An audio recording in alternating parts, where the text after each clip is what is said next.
Hello, everybody. My name is Ray. Welcome to the Evangelical Dark Web. Today, we're going to be discussing two topics. The first is Russia banning transgender surgeries and adoptions, and the second one is Vivek Ramaswamy, who's a candidate for the president under the Republican ticket, being a vegetarian, which is an outgrowth of his Hindu religious practices. On the campaign trail, Vivek touts a generic belief in God to appeal to Christians. This does also include invoking arguments of C.S. Lewis. However, these views will fall apart, and I think him being a vegetarian will be potentially the thread that helps unravel the entire facade of Vivek Ramaswamy. So we're going to talk about that. But first, I want to let you know, Evangelical Dark Web is a Christian news gathering and commentary ministry. You can support us at our Patreon-like system over at evangelicaldarkweb.org/join, linked in the description below. But be sure also to check out the free Evangelical Dark Web newsletter. There are more articles than videos or podcasts, especially since, we do this on the weekend as well. And that helps you bypass big tech censorship as well. So with that being said, the least you can do is like this video, subscribe to the channel if you are new. So we're going to talk about two articles that I wrote. And the first one is going to be on Russia banning transgender surgeries. Now, again, Vladimir Putin is not what you would call a trad based on his personal life. And his deference to Islam would certainly disqualify him from any ecumenical Christian nationalist label. Now, a quick note about this. Eastern Orthodox are very cozy to Islam, which is kind of a disturbing trend that I see on Twitter. Now, again, Orthobro Twitter is not exactly real life as it relates to the Orthodox Church, but you do see that affinity for Islam is also present with Vladimir Putin, who referred to the Quran as a holy book. So, again, not exactly Christian nationalist material, but nonetheless, there is a pragmatic understanding that the level of degeneracy in the West is bad for nation building. Last month, it was reported that banning transgender surgeries was going to be a legislative priority for the Russian Duma. That's, their legislature. They have a fancy name for it. The bill swept through the Russian legislature, so it had a very quick process. And on Monday, so yesterday as of this recording, Vladimir Putin signs the bill into law. The new bill, or new law, bans medical intervention for the purposes of changing one's sex. Additionally, the bill prevents transvestites from adopting children for obvious reasons. So the warnings, so that's just an overview of what the bill is. And again, this was widely reported on earlier, but that was just when it passed after its first reading. Russia's government's a little complicated compared to most countries, but so I chose to report on this as the bill was signed, which was yesterday. So the warnings of evangelicals from the past were not heeded in America, which has since taken to exporting degeneracy even under the Trump administration. Yes, the Trump administration advanced the decriminalization of homosexuality all over the globe, in case people didn't remember that. However, these warnings were heeded by watching nations outside of the Western sphere of influence, Eastern Europe and Africa. So, and I would also count Hungary as Eastern Europe, even though historically Hungary has mostly been Western Europe, because oftentimes the dividing line between Eastern and Western Europe is Eastern versus Latin churches. So that was traditionally the dividing line in Europe. But Hungary has definitely kind of embraced more Eastern European roots, especially as Hungary is, we'll talk about this later, a very good case study for Christian nationalism, in my opinion. But we'll talk about that in a future video. So with that, and then Africa. So we can't leave out Africa because, again, Uganda forever. So earlier this year, Uganda took actionable steps in combating homosexuality and transgenderism in their country. I believe their law banned the homosexual slash transvestite identity while also creating the category of aggravated homosexuality and made that a capital crime. Last year, Russia banned gay propaganda. This was big news last year, and now even China is now getting in on the action, despite their use of TikTok to promote the same degeneracy in the United States. So, very interesting thing about China. This is how the CCP operates. The Shy Coms will promote degeneracy in the United States, but they will not have that in their backyard. They have a very not in your backyard approach. So they're very big on the NIMBY in China. They don't want that degeneracy in their backyard. And you see this a lot of times in histories. For instance, one of the biggest gay rights advocates in history was Vladimir Lenin. And then, Joseph Stalin said, no, we ain't doing this anymore. So he put the kibosh on, the sodomy in the Soviet Union because it's not sustainable. So in America, we face the opposition of the liberal consent-based morality that ultimately believes that doctors can and perhaps should violate the Hippocratic Oath because a perverted patient requests to be mutilated. Russia has bypassed this argument by passing a law that aligns with biblical values. This law aligns with biblical values. Because it is wrong to transgender a person, doctors should not be allowed to do so.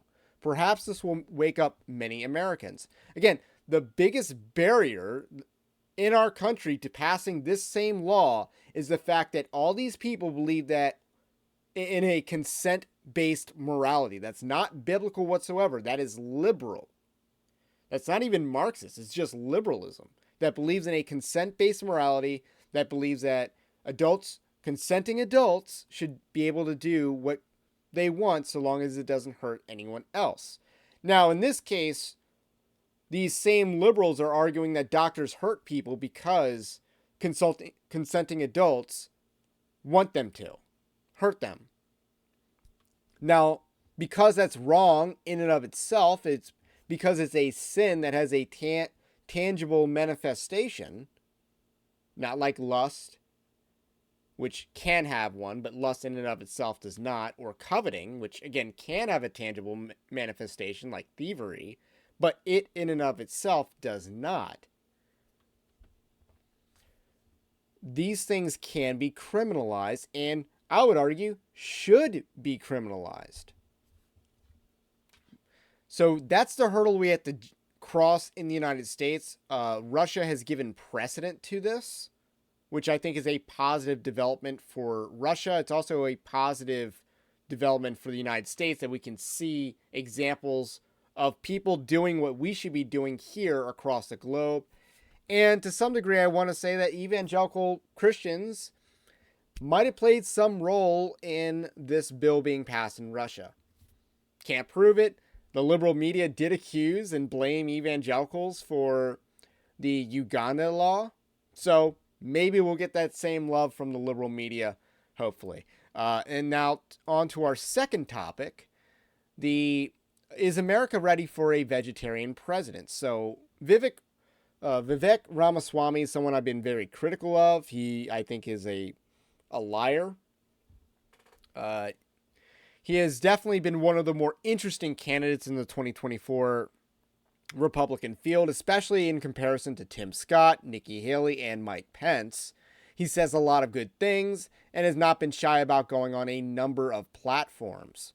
However, he's also a candidate that doesn't even hold up to mild scrutiny. Like, you just do a basic Twitter search on this guy, and it's bad. So at the Family Leadership Summit, Ramaswamy omitted his condemnation of Trump for January 6th. Additionally, his credibility on the life issue is highly suspect given his big pharma background. It's unclear when he stopped being a branch Covidian as well. So, a lot of key issues that he's pretty shaky on. Americans are unlikely to vote for a Hindu candidate, but Republicans nominated a Mormon in 2012, which is similarly illogical. However, Ramaswamy dresses his religious beliefs in Christian language in order to communicate with evangelicals. At the aforementioned Family Leadership Summit, so we did a lot of coverage of the Family Leadership Summit. I kept saying it was a big deal, it was a big deal, and it was a big deal. Tucker Carlson wrecked 2 candidates, and we talked about that on Evangelical Dark Web. Ramaswamy invoked C.S. Lewis to talk about the emptiness that people feel. So he used the whole God-shaped hole argument, which I do believe comes from C.S. Lewis. It is otherwise an argument that is deeply ingrained in evangelical culture. So he does pay attention to what evangelicals do, say, and practice. However, there is a religious practice of Vivek Ramaswamy that does not jive with cultural Christianity the same way that invoking C.S. Lewis does. Ramaswamy is a vegetarian, so we got this clip from the Ian Miles Cheong social media channel, and he's a pro DeSantis account, but I don't think he's American or anything, so take that for what it's worth. I'm a vegetarian, okay? I don't eat meat because I believe it is, in my tradition, morally wrong to kill animals solely for culinary pleasure. There are conditions in which it would be fine to do it, but if it's just for my culinary pleasure, I'd rather not do it. So that's Vivek Ramaswamy in his own words. This is a clip that's gone a little bit viral, and I think rightfully so. I do think that him being a vegetarian is actually going to cause problems for his campaign. In politics, this isn't actually in the article, but it's worth noting, in politics, there's something called the beer test. Like, you know, what candidate would you rather sit down and have a beer with? Donald Trump clearly won that over Hillary in 2016. Obama won that over Romney and McCain, I think. I would say so. And I think Trump, you know, is a presidential candidate who lost or won the beer test, but lost the presidential race for reasons we're not going to get into here and now. But nonetheless, the beer test matters. It does matter in your ability to resonate with the general American and cultural Christianity as well. So the quote is, "I don't eat meat because I believe it is, in my tradition, morally wrong to kill animals solely for culinary pleasure." Now, there's nothing in the Bible that says that at all. So the Bible would disagree with that. Eating meat is good, according to Scripture. Even the Jews in the Old Testament ate meat. And God gave them meat. He gave them the quail, which is like a very, you know, plump-sized bird. Vegetarianism naturally does not go well with conservatism's meat and potatoes culinary mindset, and this religious practice is completely alien to Christianity.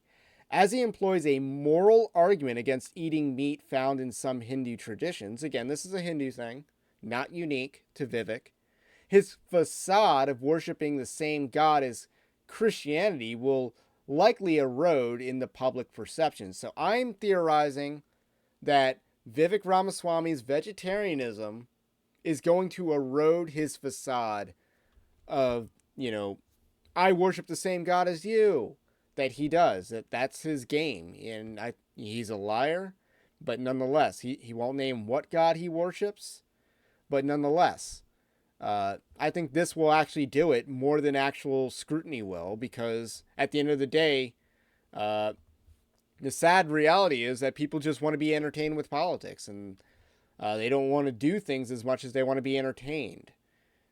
So Vivek being a vegetarian, I think, threatens his presidential prospects a lot, actually.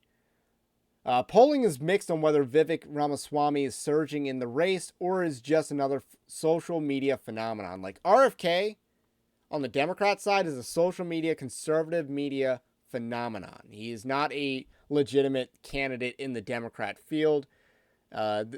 He's going to get very few electoral votes in their primary. And Ramaswamy might be the same way. I mean, you often see candidates peak in July, August, prior to the first vote being cast in the primary process. You saw this with Michelle Bachmann in 2012 and Rick Perry in 2012. And you saw this with Scott Walker in 2016. You might have also seen this with a little bit of Rand Paul. Like, he completely flopped on that first debate. So you see candidates crash and burn pretty early after maybe appearing like they have some momentum. I think Vivek Ramaswamy is going to be this year's crash and burn early.